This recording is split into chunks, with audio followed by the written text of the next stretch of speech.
What is up, New Beginnings Church? Happy Wednesday morning to you. Welcome to this devotion series through the Gospel of Luke. We are still in Luke chapter 15, which again has three parables.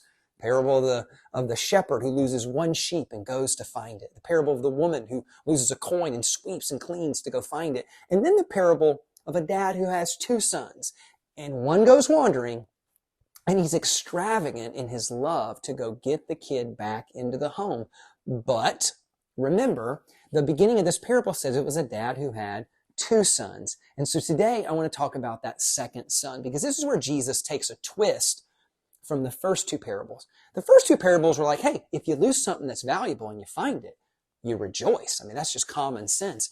But now he's going to lean in just a little bit more on the Pharisees and on their negative attitude towards people.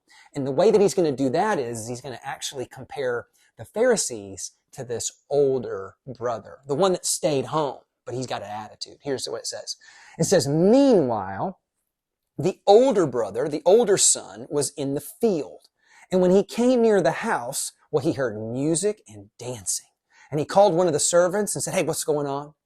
And they said, well, your brother has come home, and your father's killed the fatted calf because he has him back safe and sound.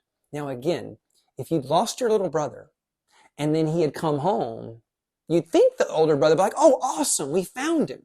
But no, the older brother became angry and refused to go into the house and into the party. And so his father went out and pleaded with him.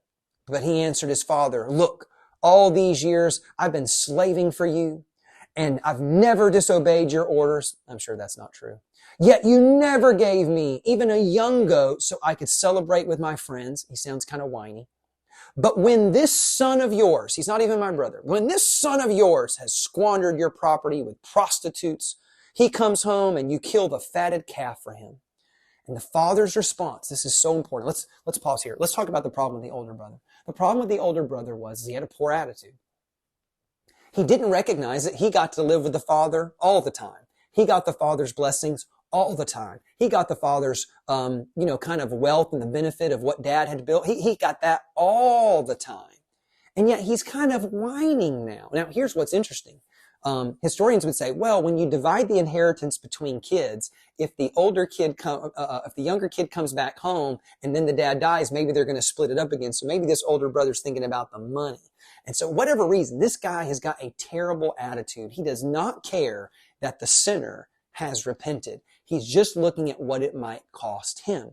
But now remember, when the younger son came home, the dad was extravagant in his grace. Watch the father's reaction. He goes, my son, the father said, you are always with me. Everything I have is yours. But we had to celebrate and be glad because this brother of yours was dead and is alive again. He was lost and now he is found. And then the parable just ends. It's like a finish that leaves a challenge. It's like the older brother is left with the challenge of what will you do with your attitude? Because you're on the outside of the party right now and you refuse to go in. And the father's saying, I want you to come in. Will the brother come in? And this is the challenge to the Pharisees, the self-righteous, the religious mentality that says that the rules are more important than the relationship that we have with God. And so again, the first son, his issue is rebelliousness. The second son has an issue with self-righteousness. But regardless, watch what the father's motive is. He says, won't you come in the party? I want you to come in. When the younger son came home, he goes, I want you to come in. There's a key line in here. He goes, my son, the father said, you are always with me. Now, if you got a Bible, that's verse 31. You should underline or circle or highlight with me. Because I think when you get that, you're like, oh, this is what the father actually cares about. He didn't care about the money. He didn't care about the stuff. He didn't care about the robe, apparently. He didn't care about the ring or the fatted calf even. You know what the older brother had the whole time and he never appreciated it? Is that he was with God. What the younger son left and didn't realize how it was so valuable was that he could be with God. And the goal that the father has is that he just wants his sons with him. They keep making it about the sinfulness or about the stuff. And he goes, look, the heart of the father is this, is I want to be in relationship with you. I want you in my house. And that's the challenge of us all. Let's get rid of rebelliousness. Let's get rid of self-righteousness. And let's say, you know what? Let me be with God as close as I possibly can. And then recognize, you know what matters most to your Father? People matter.